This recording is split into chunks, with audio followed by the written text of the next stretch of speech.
Hi mga kadyo, gumawa po tayo ng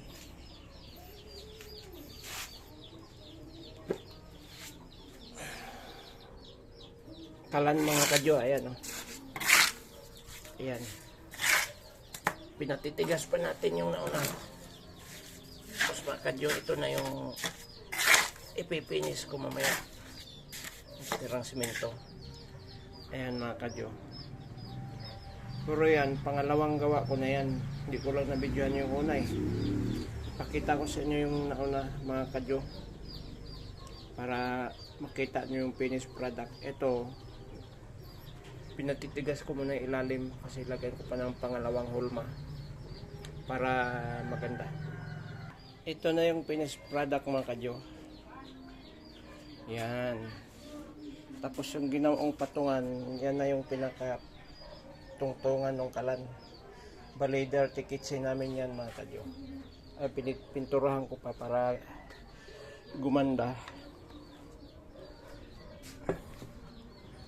Yan.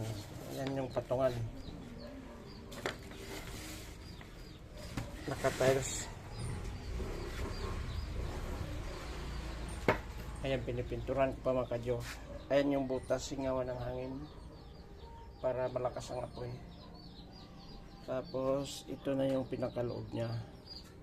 Yan, dyan ilalagay yung uling para yan, tama laylak eh.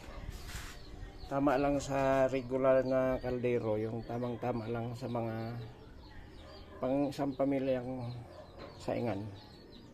Tapos ito na yung pinakatungtungan niya mga kadyo. Yan.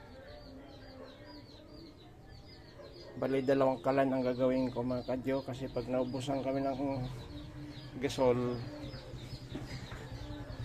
sa uling kami nagluluto. Kaya yun, ginagawa ko pa yung isa. Ayan, kaysa bibili ako, hindi pa maganda yung yari, hiri-hiriki tapos dugyot pa. Diba?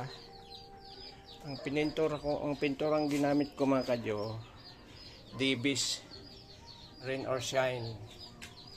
Ayan. Okay ba? Okay ba, dirty kitchen ko na yan?